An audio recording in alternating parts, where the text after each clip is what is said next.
RDC est une et indivisible. De la population et de tout le monde, c'est qu'il faut tout arrêter pour faire face à cette situation.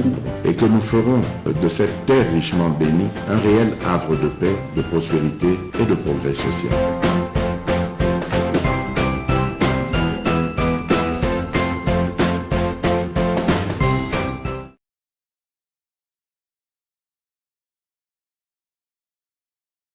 Bonjour, merci de nous suivre partout à travers le monde. Bozali ebele, bozali kolanda biso, bozo partager ba émission na biso, bozo liker, bozo commenter. Merci mingi na bande nyonso, bozali na Afrique du Sud.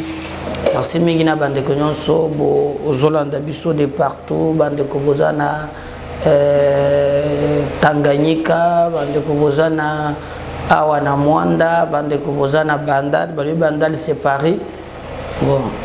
Paris dindaka fort Paris ango pepe Paris pe ya France on peut dindaka zaka ndinge moko kalamu soki c'est Miami soki Tokyo soki c'est quoi bon bo pesa le mino ba komona na bo pesa ngana zotala ka bino de loin ou de près. Merci, le plus important c'est de vous abonner sur MKBz officiel, de partager nos liens et de continuer à nous faire confiance. Biso peut te décevoir binoté pour na ko informer me ko bando na ngai nga sala ka makambo ya musique te botika ko tindela ngabi loko ya Kofi soki na Cindy soki na nini wana soki Cindy lekere soki lekere ya nana lobi yanga likamboza wapi ngama kambo zo tungisa ngana no mutu bozo changa suko biloko ba polémique wana tout ça ngama kambo Kofi na ko takate hein ponga mona ka Kofi vraiment cet âge là hein magambo sala kawana ala taka jipe mabe ala taka talon mabe abaluka kaboye mabe maluba pelo baka mabe. Alors moi nalandaka mabala ya batote soki abali te soki sindie yangale kamoni na kati hein moi tolobela makambo ya mboka ba musicien na monaka badindisa ka mboka surtout makambo ko fina kokota te. Je ne peux jamais prendre mon temps ya wono ndekolobela moni ndenge soki maman na wana zo finga ye za bien te ba zo finga na makambo na bango. Moi ce qui m'a étonné na moni na page Facebook ya Kofi aux ambassadeurs hein yango zalaka moi sina ya solo bako selaka yo musicienne na yo okende kutia ye na page tout ça wazali kolela oh soki maman j'ai les épaules tout ça. Bon, balbiya lo bakata zolo kola kabila lobi ah ngamo kamuna bino na kokota na ngata mundo bino na bino moko na bato balanda makambo ya musique na bino nga vraiment na kota makambo na bino wana te. Congo zana ba problème belé on se réveille le matin il y a des déplacés de guerre toka batapeta na biso to kende ko tia o papo ala taka jipo sali bo nga vraiment na kota na biloko wana te. Merci un peu comme moi mise au point. Bande ko tokobeta li solo il faut que na kichanga nous apprenons que confusion ezali makasi kuna jusqu'à présent faire des salobi kazakuna ba rwandais balobi bazakuna alors na complicité et puis makamusu toyoki ba biso ke ba force wana ya sous région ba zali ko jouer jemoko ya mabe makasi. Ba force wana ya sous région ba zo jouer jeu apparemment au babengi ya communauté internationale. C'est à nous d'être aussi vigilants parce que dès lors que nous regardons les choses toujours mona que complot moko zeli se préparer contre mboka na biso. Et d'ailleurs vous savez très bien que Papa Zoya le 31. Bon alors pour bato bazana Kinshasa bo bazana Tchango mona bino suka ya koya je crois ekozala lobi komata ville Gombe pe bakokanga yango papa nangai donc Kinshasa vous allez paralyser 4 jours donc baye 48 heures avant boye ina yeba ko boucler donc bato Tchango boko suka ka place le mumba chelo boko boy ozongi comme taboy ezali susute ba ope baza ba commune à Kinshasa ba makolo peut-être o mutuke ko ta ezate Gombe nyonso wana encerclé Alors, Kagame veut à tout prix que pape aya awate. Bon, et puis pape, bazaba roi du monde, yoko kombo montu souverain pontife.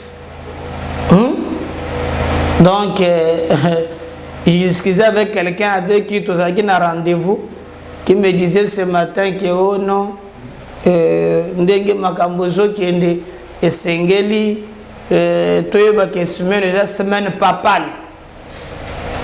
Semaine papale. On va faire un catholique.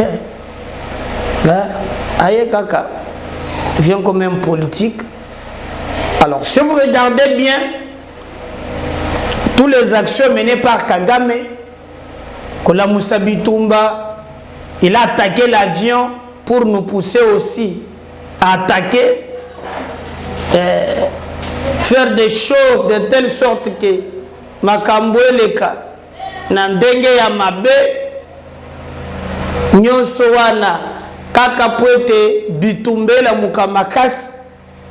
Parce qu'en tirant l'avion ya Congo, Azose les actes de guerre, et Sengeli peut Congo peut tirer.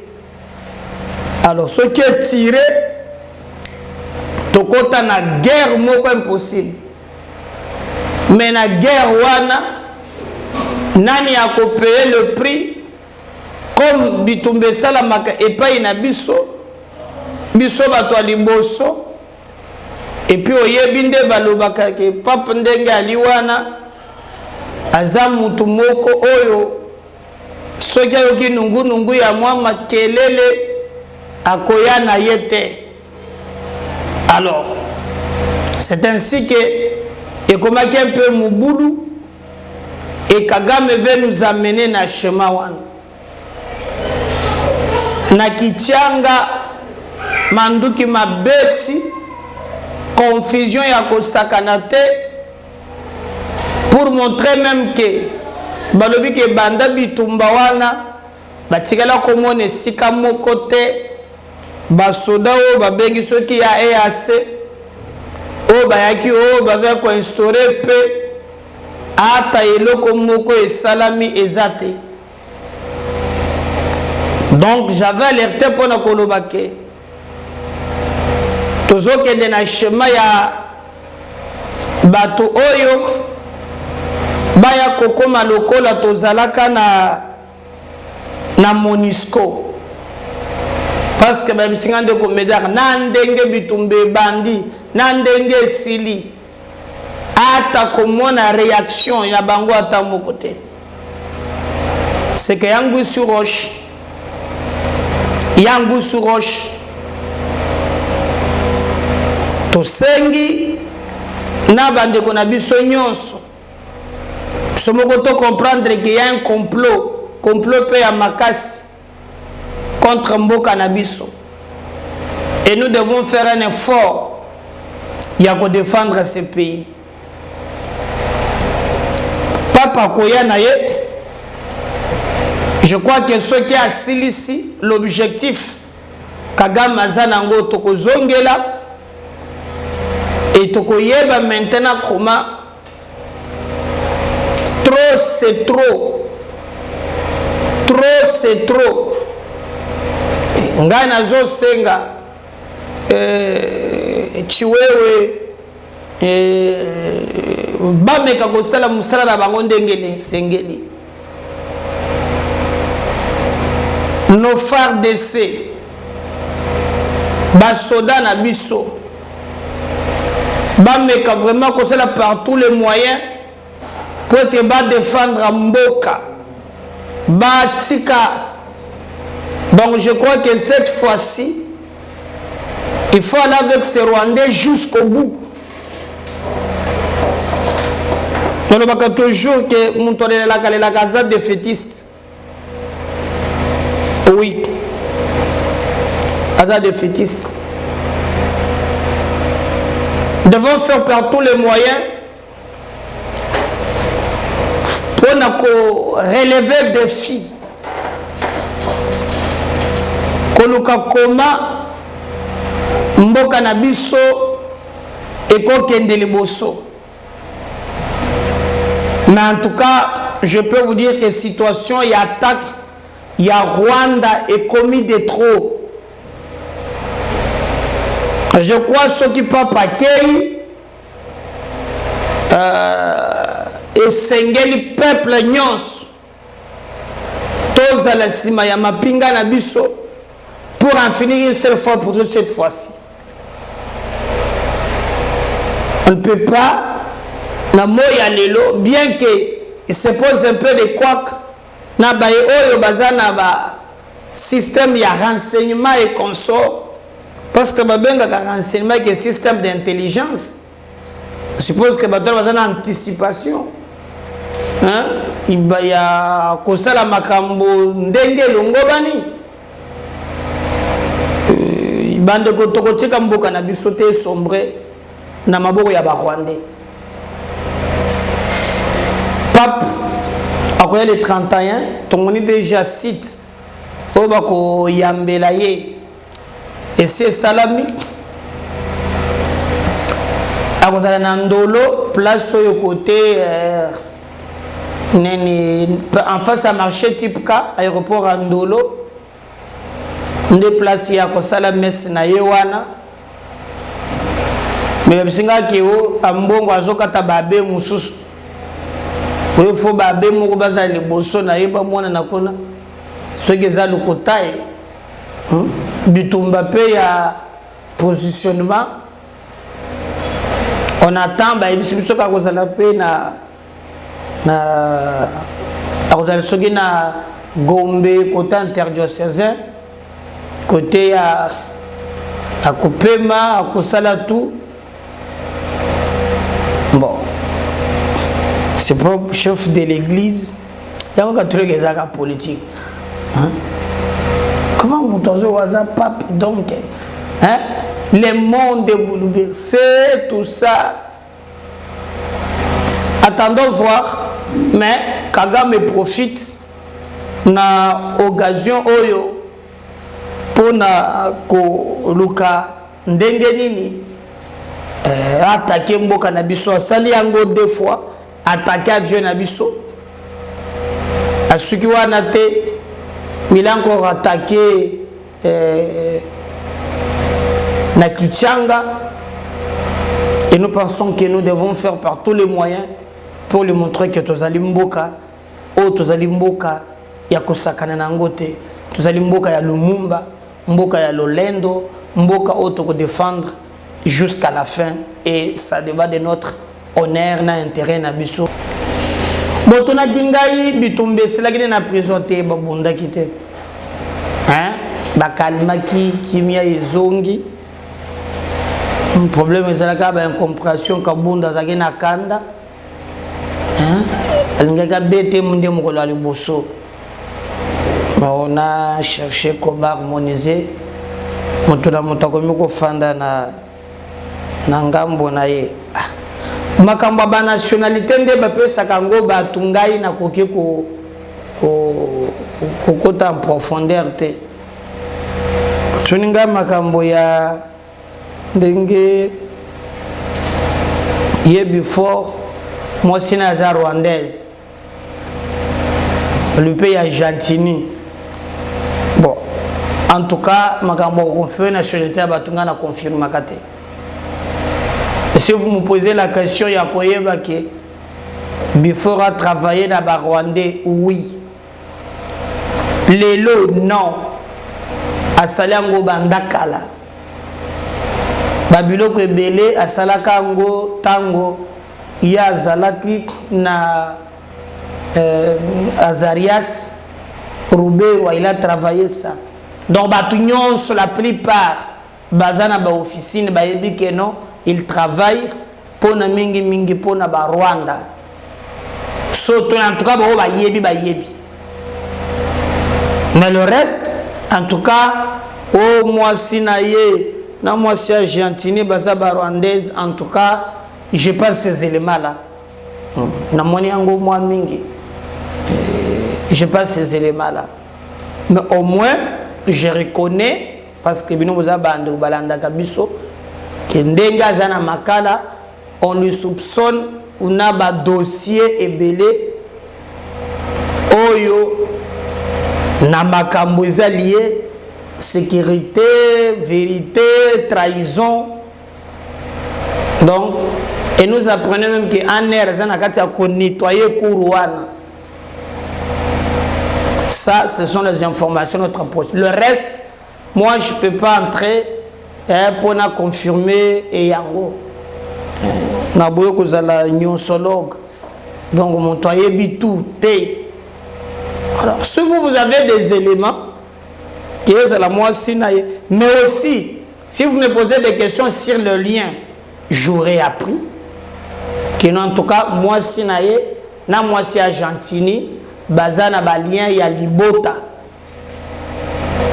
Mais bazala ba rwandaise, na boite que ba cause à la bongo, tout comme cause à la peine à confirmer, parce que j'amène mes analyses et c'est à la fin toujours kinga na yakako. Yebisabino, je ne peux pas que ça là.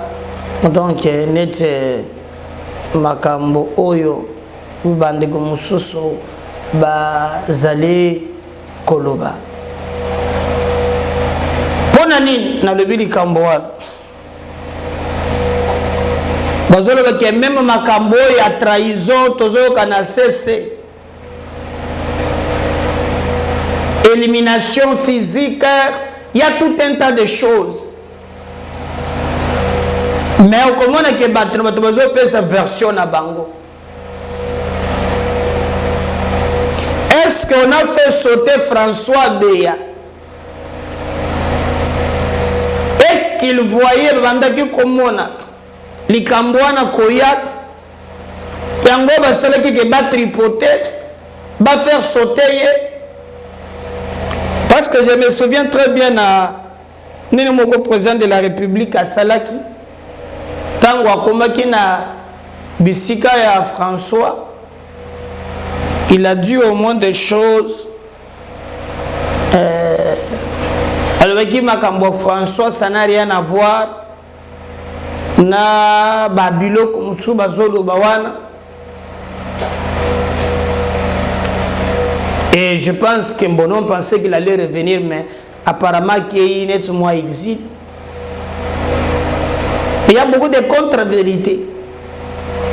Donc il faut comprendre que non seulement version Oyo Tambola Kindenge Kendaki, mais le vrai Oyo Babongi Saki Kubasalaki ailleurs. Et puis comme on en a l'élo. Parce que lorsqu'on a parlé Makambuya Mine, Biloko Moko Boye, et c'est lorsque le président a dit à François, Babanda ko enquêter, tout le monde a kiwan. Mais comme c'est là qu'un cercle vicieux, et vous voyez Sikanini et Koko Malelo. Mais il faut être prudent. Nous sommes toujours dans un état de droit. Seule la justice élève une nation. Il y a solo, justice il y a solo. Et où t'as qu'un Nzambe élève la nation. Donc, totalement bien, il y a un goût sur roche. Mais quand on a un peu solo dans les camboyo, bino botuna kingane expliquer bino ezana ndeko moko tambola kana Tshisekedi mingi Tshisekedi l'avait envoyé même dans la province à l'époque abandaki ko sala ba directeur de campagne je sais pas il a joué un rôle. Les pères ont une élection en 2011 oui 2006 à Boyikotaka, IDPS Bakendaka te. Je me souviens même Constitution Baboyaka qui a voté. Constitution Israël qui a voté. Ils ont rejeté en 2011 une élection. Mais il y a quelqu'un qui était très dire. Il s'appelle Valentin Moubaki. mais viens en groupe na mona que susu Kabila peza na blague ya mwana oyo Kabila Joseph abenga pe vient na ngawana oh nazoki biso premier ministre ba solisa via interview via ça la interview asala makambo tout à la fin banyatie bor via bimata atikala kaka zo telengana ndebe yoko zo vie Bruno Nzenze c'est ainsi que vie Nzenze ayeko bima na place ya Valentin Moubake. Mais Valentin Moubake lui connaît déjà before avant. Parce qu'il m'avait posé des questions. Le dossier nous apprenons makambo ebele ngana yaka na ba émotion te to bena ba sensation te. Moi je prends le temps ya coloquer la bino vraiment info coloquer la bino ba source après na yenango na télé bino pour vous avez droit non seulement il y a info mais info moko ezala quand même hein ndebolo baka tamiser bolandi yango bino moko bo comprendre quand même que non info ezala sol. Alors totali ayeko sala ba révélation selon lui Fortuna Biselele amonaka ye na Rwanda Moubake amona Fortuna Biselele na Rwanda pe na Rwanda wana ayebaki mission oye Fortuna Biselele abandaki kosala. Alors Moubake azalaki étonné ya komona que l'actuel président de la République a kamati mission ya monene apesi Fortuna Biselele ekamusiye donc eza passe eza mawa lui qui les connaissait bien avant nakutile bine video boza la kimia boyoka donc nde bakangi ye lelo pona Moubake ayebaki na ye que depuis kala le monsieur ne travaille pas pour le Congo, il travaille pour ses intérêts privés et il travaille aussi pour le Rwanda.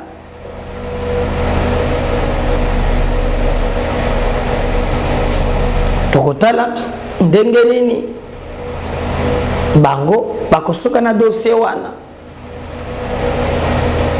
Mais est-ce que le chef de l'État y est quitté? Parce que ndebolo baka toujours que l'homme le mieux informé de nous tous qui a tous les services est le président de la République. Pourquoi je vois qui est? Moi, je ne peux pas donner ma précision. Mais au moins, ce que j'ai fait, c'est que la bino info, couper sa bino, mais ça la paix en temps réel. Ça la paix en temps réel. Comme TV za radio te, mais il y a le besoin de l'angate. Oui, ils ont le balangate. Ils ont le baya Valentin Moubake.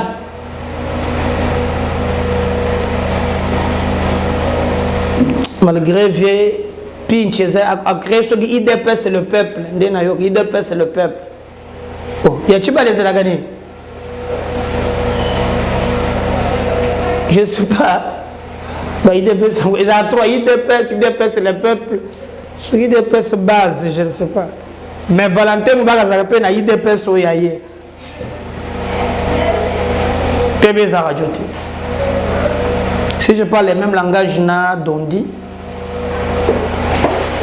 à la machine, tout le témoignage qui est du fort Biselele, selon Valentin Mobake. Et nous allons revenir juste après cet élément pour continuer. Tika na eko kutana na moto yo nga na yebi lelo na lobaye nani oyo before Biselele Fortuna. Biselele Fortuna ba eko benga before oyo Chilombo eko ayeko nomeye conseiller privé na ye. Biselele before na kutana na ye na Goma. Na Goma na RCD Goma. Il était membre ya service ya sécurité ya disposition ya Bizi Makara. Na Goma before ba yebi bien. Chef na bango ye na Garambe comme na ye Garambe dépendait directement de Kigali oyo nazali kolobawa oyo alingia contredit ngai RCD Goma before wana nde a économé Chilombo économé ye conseiller privé na ye tala milio bazali koloba Mobake ya kota milio ya ndenge wana nga na ebi makambo wana est-ce que Chilombo ebi yango que before na ye wana azalaki agent ya sécurité propre ya Bizi Makara na Goma RCD Goma na camarade na ye chef na ye Garambe qui dépendait directement de Kigali.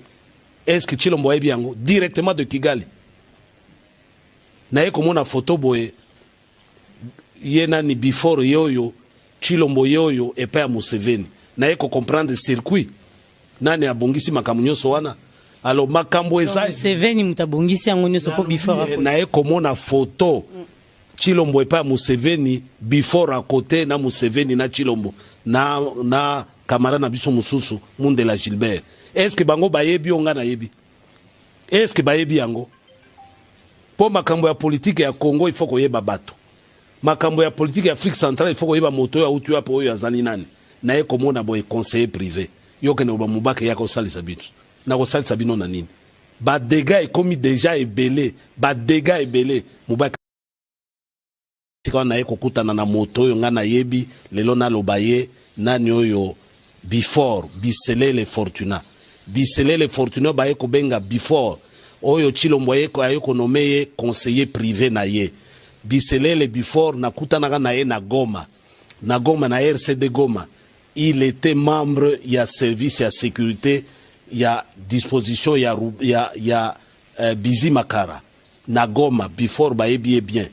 Chef na bango ye na Garambe comme na ye Garambe dépendait directement de Kigali oyo nazali kolobawa oyo alingia contredit ngai RCD Goma before wana nde a économé Chilombo économé ye conseiller privé na ye tala milio bazali koloba Mobake ya kota milio ya ndenge wana nga na ebi makambo wana est-ce que Chilombo ebi yango que before na ye wana azalaki agent ya sécurité propre ya Bizi Makara na Goma RCD Goma na camarade na ye chef na ye Garambe qui dépendait directement de Kigali. Est-ce que Chilombo ebi yango directement de Kigali na ye komona photo boye ye nani before yoyo Chilombo yoyo epa ya Museveni na ye ko comprendre circuit nani abongisi makambo nyonso wana alors makambo eza Museveni mutabongisi yango nyonso po before na ye komona photo Chilombo epa Museveni before à côté na Museveni na Chilombo na camarade na biso mususu Mundela Gilbert. Est-ce que bango bayebi onga na yebi? Est-ce que bayebi yango? Po makambo ya politique ya Congo il faut koyeba bato. Makambo ya politique ya Afrique centrale il faut koyeba moto ya utu apo oyo azali nani. Na ye komona boye conseiller privé. Yoke ne ba Mobake ya ko salisa bitu. Na ko salisa bino na nini? Ba dégâts est commis déjà ebelé. Ba dégâts ebelé. Mobake. Mais est-ce que normalement, malgré Makambo Totsuko Lobao, armée ya Rwanda, Moussalani ni Basalaka, il y a un complot moko izoleka, Namboka moko boko landa yango, pe boko landa suite, ndenge nini, Makambo ezali kotambola, et après on va chiter na vidéo moko ya Jikoko, balobi koya ya pape awa, bazobuka nyonso avant tout d'abord bolanda quand même ce qui se fait na est na mboka moko boye bien déterminé Thierry Musele posé biso on suit et on va revenir juste après pour continuer avec notre émission. Lorsque, au niveau de Nyabanira, dans le groupement de Mbinza, dans le territoire de Rutshuru, nos forces armées ont eu à pilonner sévèrement le jeudi dernier ces terroristes du M23 et leurs suppôts et leurs maîtres, les Rwandais. Arrivés sur les lieux occupés jadis par ces individus, nos militaires vont aller découvrir d'abord des effets militaires des RDF, L'armée rwandaise. de l'armée rwandaise, étiquetés, bien identifiés, mais aussi et pire, mon cher ami, des mandats que ces militaires rwandais de la force militaire du Rwanda ont envoyés dans leur pays pour que leurs épouses leur retirent la solde prévue pour cette sale besogne en République démocratique du Congo.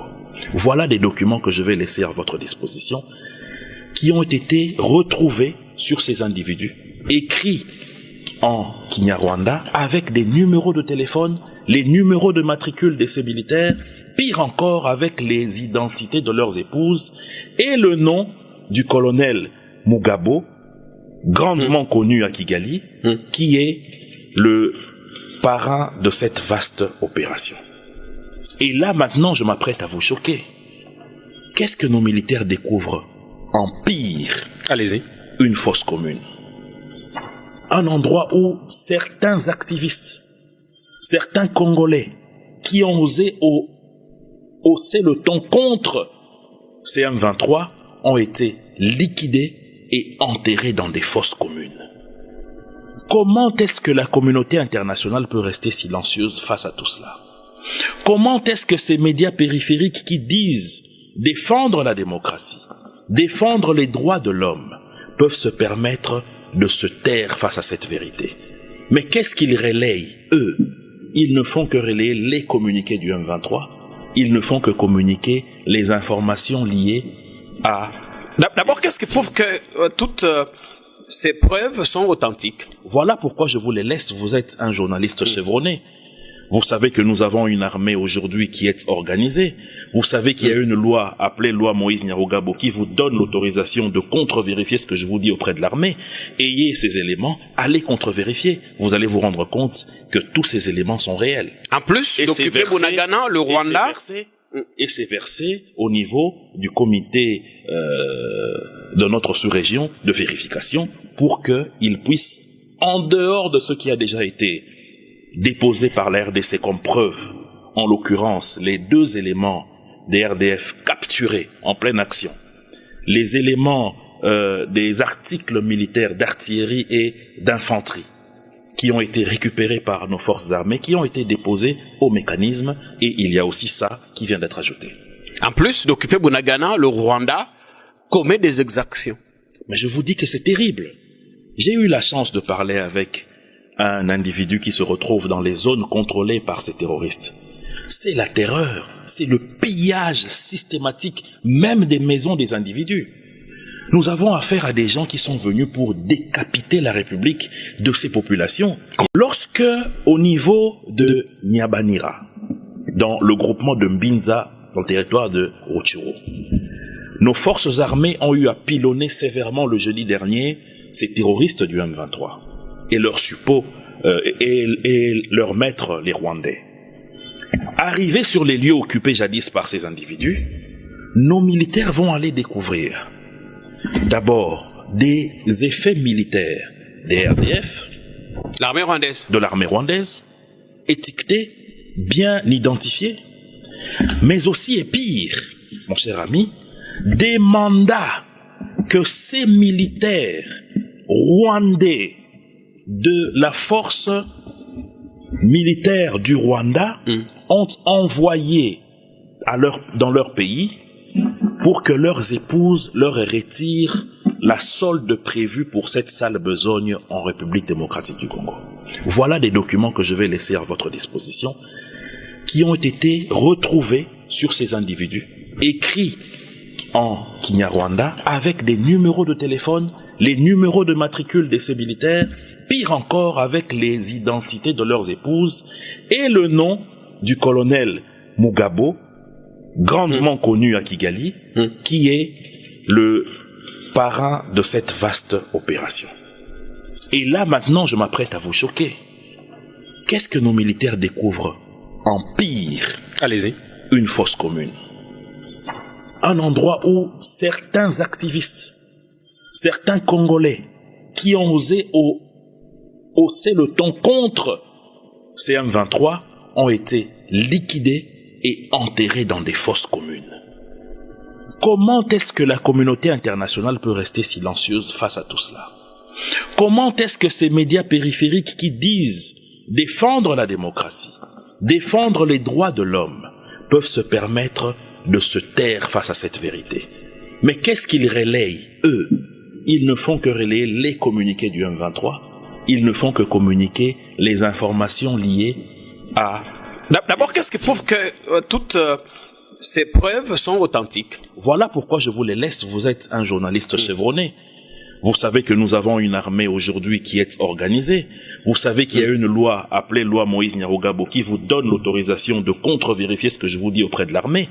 Ayez ces éléments, allez contre-vérifier. Vous allez vous rendre compte que tous ces éléments sont réels. En plus, d'occuper Bunagana, le Rwanda... Et c'est versé au niveau du comité de notre sous-région de vérification pour qu'il puisse, en dehors de ce qui a déjà été déposé par la RDC comme preuve, en l'occurrence les 2 éléments des RDF capturés en pleine action, les éléments des articles militaires d'artillerie et d'infanterie qui ont été récupérés par nos forces armées, qui ont été déposés au mécanisme, et il y a aussi ça qui vient d'être ajouté. En plus d'occuper Bunagana, le Rwanda commet des exactions. Mais je vous dis que c'est terrible. J'ai eu la chance de parler avec un individu qui se retrouve dans les zones contrôlées par ces terroristes. C'est la terreur, c'est le pillage systématique, même des maisons des individus. Nous avons affaire à des gens qui sont venus pour décapiter la République de ces populations. Voilà. Babuki banda konyoso abebe ngaliema nyonso babuki. Nyonso. Balobe kezo kanga mai. Kuna ba généraux na banende bafanda kakono. Ando de wana opération ezui tiangu balobi vraiment boye a pap makambo nyonso polele. C'est vrai. Regardez ce que je fais. Nangobila. Nous sommes à la théâtre. On va revenir juste après. Monsieur le vice-gouverneur, il y a vu la Kisasa Totondio Botoni Pambato Yabibuso, Mokolomalelo et Yenga, 15 janvier 2023. Mon cousin Nalinga là, Bakune Bele Bazolandayo, monsieur le vice-gouverneur, il y a vu la Kisasa, Oyebisabiso, Kisasa Zana Makambo Bele, Oyo Zosenga Bino Bosunga. Toki sango ya papa za koya, toki sango ya président français za koya, yango telemisi bino pona kobanda kosa mwa misala na Kisasa. Et ezali nengo atende ko journaliste, je pense que tango mokonzi ya Ngumba Kinshasa, Papa Ngobila Mbaka azwaka bokonzi na ye to ebonga na ye na 2019 abandaka eloko ya liboso asalaka ezalaka kine bopeto. Ezalaka makambo etaki makambo ya papa te akoya etali makambo ya bapa ya bakoya awate ezalaki po bakinois na bakinoise biso to ko fanda na kati ya Kinshasa o ezali bopeto Kinshasa o ezali na posa bato baya ko fanda. Ça n'a rien à voir. Yango moni to beti mbela to bandi misala na chango précisément liboso aéroport Angeli o bato bandi maite ko simba kuna o bato bandi maite na kota point wana to kei nango ti na première rue croisement boulevard Sendwe na première rue ezali mitindo oyo gouverneur à ville a joué na biso ba collaborateur na ye pour to meka kwa seni na linga ezali kwa ko bongisa ko kombo la ville à Kinshasa po batu ba vivre na bolam nengo tuninga mutuna batu balobaki bani ko lobaka pona makama chango te babi oneli boponi kaka année électorale obo bande ko nanga ya Kinshasa année électorale ça été que pas parce que to comme année électorale il faut to kamata makambo nyoso to tika bosenga pe biso ke bakanga koluna te parce que tous en année électorale bosenga pe papa nangaji alingeti atika okanga ba miibi o bayi baka na ba biloko à l'état parce que tous en année électorale ça n'a rien à voir na makambo ya année électorale. Oui, au contraire batukutu bazo sepela musato sala lelo to boité banguna bazanga kati bayini bazanga te bato pe ba mécontent bazanga te mais na lobango mikono soit ata 100 ba sepelité mais 2 millions 5 millions ba ko sepel parce que mboka il faut etambola na mibeko bato faut batosa mibeko kaka na même makambo wana lobia toujours betambe petit point à transport chauffeur à la moki na hier receveur à la moki amati si pris à transport en commun amati son cabo puis à sepelé comme ça ba demi terrain. Et on a le ministre du Transport, M. Mboko, a été instruit à veiller sur Makamouana. Azongisa ordre, to côté kabala kinshasa ba souffrir. Yo muto la muke no ka boso ko lota ke na buto mat sapri, au sali demi terrain au matisi. Biloko wana il faut ici là. Makamou etali ba chef du quartier. Il faut to longo la bango ebele. Ba chef de rue, il faut to longo la bango. Makamou to kuti na Kinshasa eza makamou normalité. Chef de quartier fondaka na Mumbele, oza chef de quartier na Kingabwa na quartier Nzadi. Ou bien na zopesa par exemple. Chef de quartier fondaka na Mpasa, yo fondaka na Mpasa, ozo gérer quartier oza na commune na Kinshasa. C'est un désordre. Ce problème est ba koloko ndengeni. Ba koloko ndengeni. Ba chef de rue, il faut na ba o basaka musate même sur la chef de quartier, au fondaka na quartier wana. Mingi baza ba osenga ba osala musate, il faut balongola. Il faut tolonga parce que ma chef de quartier là, je dois apporter précision. Et tel c'est le gouverneur qui nomme le chef de quartier. Qui révoque et qui nomme. Et puis nous allons continuer sur Akosu qui sont dans Makambo Itali. Nuisance sonore. Il y a bar, il y a église, il y a population vanda boye bake horaire ya kulanda ezali. So on a même moto à mon anniversaire naie aux obeta musique yebake nangonga tel et bandaka na 7h 21h30 il faut que ta musique non pas baninga nyoso au respecter liberté à baninga. Nyoso ezali mitindo autozui pour mboka Kinshasa et kende liboso. Makambo wana ozotu na biso on n'a pas par Roma on a nini ça n'a rien à voir bien sûr kakoya mais Moussa n'a surtout banango depuis quand yo trop ba peso lo que zéro épave to banango depuis année passée est que tu pas par to yebagita Kinshasa bo peto banango depuis 2019 na papa ngo bilambaka to yebagite makambo ke bango papa koya makambo tulubi yango tozo awa siko nazo pesa message na bana Kinshasa ba mama o boteka na balabala boyeba ke l'état zali na bino na biso il faut to bongisa mboka oyo elongo bakucho na balabala ozoteka na balabala mama bakokanga yo okokende na bureau l'état na bureau police okofuta lomando okofuta amande ya makasi mama mukola salongo samedi policier akosa oteke opese 500 fois kanyaka yo tikala ou fongoli magasin avant 10h bakokanga yo mama bakokanga yo ndeko na mobali okokende na prison okokende na parquet ofuta mama tolinga Congo bato musique ya butu botika respecter makambo bato Kinshasa ozo kansaka na Congo mibeko ezakate me boyeba ke mibeko ezali oyebi le oso na ndako fandi ozo beta balo ozo sakana ozo finga bato omona ke mibeko ezakate me tango okoma boso OPJ omoni machine ko beta kombo na yo tata na nani ofandi na balabala nini outa nani oze koloni omoni ke leta zalaka botika tango makambo bazo pekisa bino et puis likamso ya mutu ya bato boteka na balabala est-ce boyeba ke bozo na danger le mutu ka peko yebo frein katani eyebo mibino to mona kango année passée awa Matadiki bala na Kingabwa botika wana ezali mitindo to pesi bino la police bosala mosala bino bozana hôtel akosala mosala parce que bino nde bozali point makasi oyo ko soutenir l'état pour makende makambo ekende liboso na profiter sur l'occasion ko souhaiter bino bonne année ba papa bonne année ba maman bonne année ba ndeko nyonso merci monsieur matondo mingi na yo monsieur le vice-gouverneur merci papa journaliste.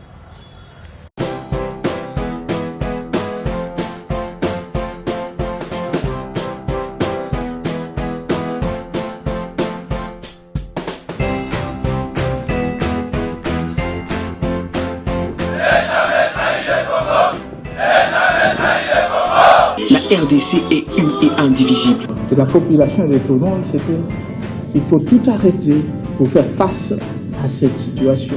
Et que nous ferons de cette terre richement bénie un réel havre de paix, de prospérité et de progrès social.